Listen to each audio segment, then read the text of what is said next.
Bismillahirrahmanirrahim. Assalamualaikum warahmatullahi wabarakatuh. Marhaban, selamat datang dan teman-teman di pertemuan ke-5 kita.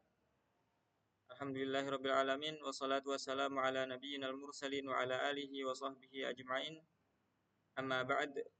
Di pertemuan ke-5 ini insyaallah kita akan membahas tentang hukum mim sukun. Nanti akan ada 3 pembahasan. Yang pertama ikhfa syafawi, yang kedua idgham mithlain shaghir atau idgham mutamathilain atau bisa dibilang idgham mimi, yang ketiga adalah izhar syafawi.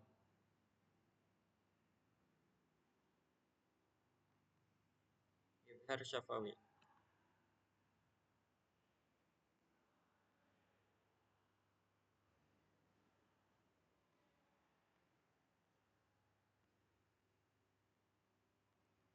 Mohon maaf.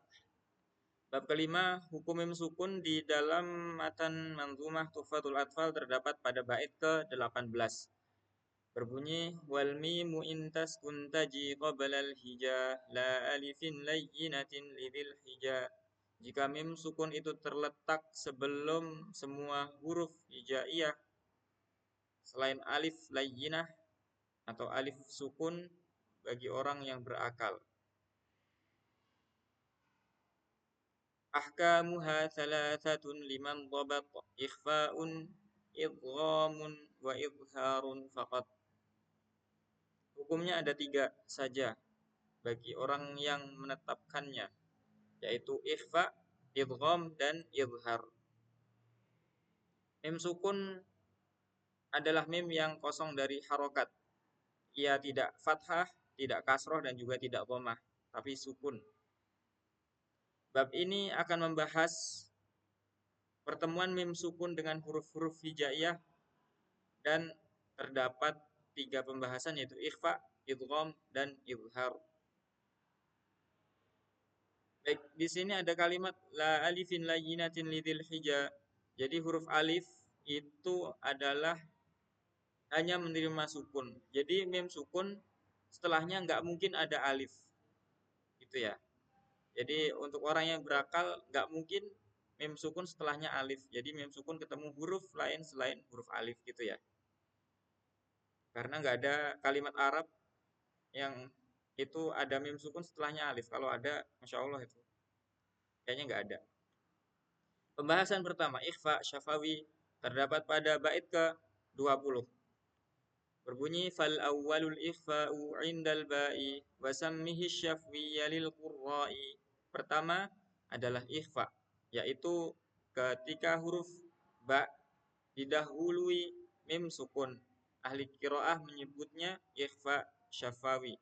Sammi syafwiyya lil qurra'i. Ikhfa syafawi. Pengertiannya, apabila mim sukun bertemu dengan huruf ba, apabila mim sukun bertemu dengan huruf ba, maka mim sukunnya berbunyi ikhfa atau samar.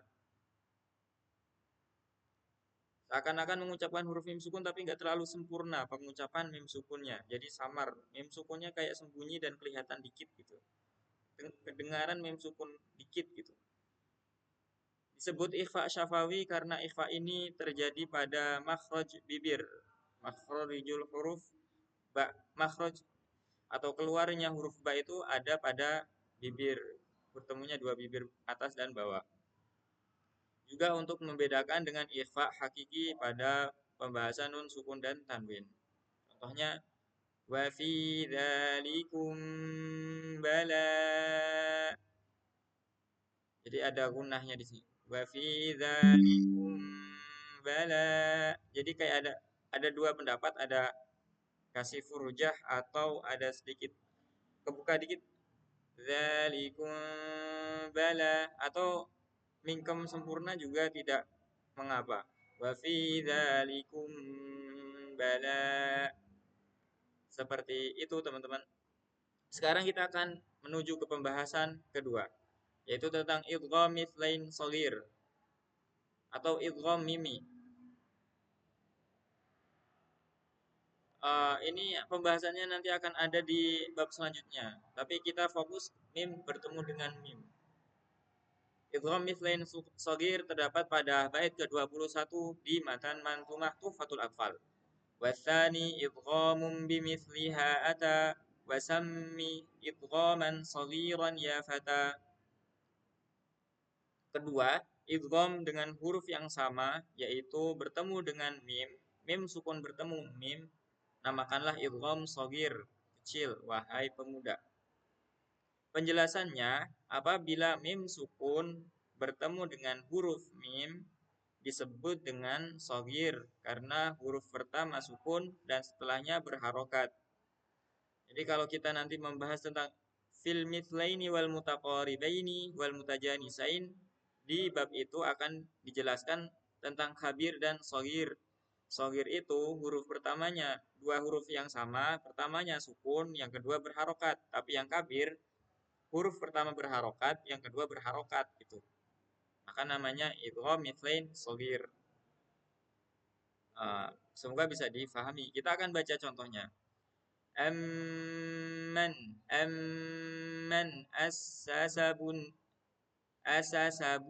yanahu amman asasabun yanahu, mim sukun dengan mim digunakan. Seperti itu teman-teman. Kita lanjut ke pembahasan ketiga yaitu tentang izhar syafawi. Terdapat di bait ke-22 sampai 23. Wasalithul izharu fil baqiyah min ahrufin wasammiha syafwiyah. Ketiga, izhar pada huruf-huruf sisanya dan namakanlah izhar syafawi. Jadi huruf sisanya yaitu semua huruf hijaiyah selain mim, ba, dan juga alif yang tadi sudah disebutkan di awal pembahasan dari pembahasan dari hukum mim sukun. Wahdar lada wawin wafa'an takhtafi liqurbiha walittihadi fa'rifi. Berhati-hatilah pada huruf waw dan fa karena kesamarannya dengan ba. Karena kedekatan fa dan kesamaan makhraj wa. Maka kenalilah. Jadi karena huruf fa dan waw itu sama-sama keluar dari bibir, maka perlu berhati-hati karena dekat sama juga mim. Mim, fa, wa semuanya keluar dari bibir. Kadang ada yang karena terlalu dekat takutnya diidghamkan gitu kayak mim am fa takutnya digituin. Penjelasan. Kita masuk ke penjelasannya. Apabila mim sukun bertemu dengan huruf hijaiyah selain mim dan ba, cara membaca mim sukun itu jelas. Mim sukunnya dibaca jelas. Nah, perhatikan ketika mim sukun bertemu dengan fa dan waw karena kedekatan makhrajnya seringkali terjadi kesalahan dalam membacanya. Kita akan membaca contohnya.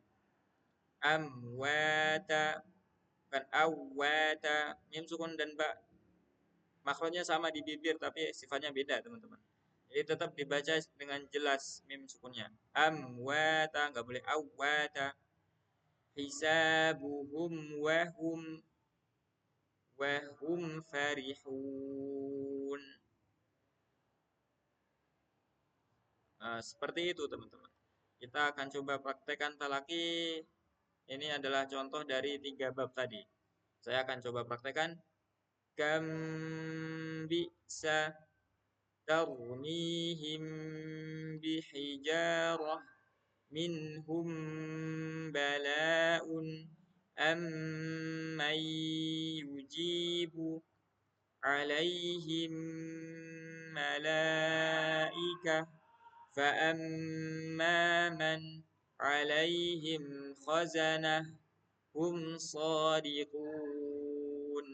fi qulubihim da'. Dan ini kita akan coba teman-teman belajar dari soal untuk menguji pemahaman teman-teman dan nanti akan jadi soal yang akan keluar pada ujian akhir insya Allah. Soal pertama, apa yang dimaksud dengan mim sukun? Soal kedua, sebutkan 3 hukum mim sukun yang disebutkan dalam bab ini.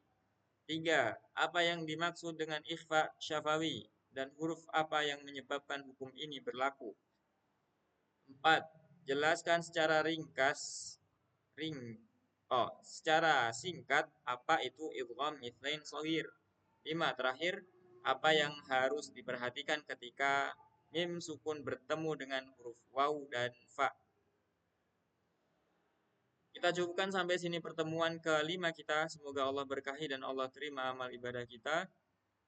Subhanakallahumma wa bihamdika asyhadu an la ilaha illa anta astaghfiruka wa atubu ilaik. Assalamualaikum warahmatullahi wabarakatuh.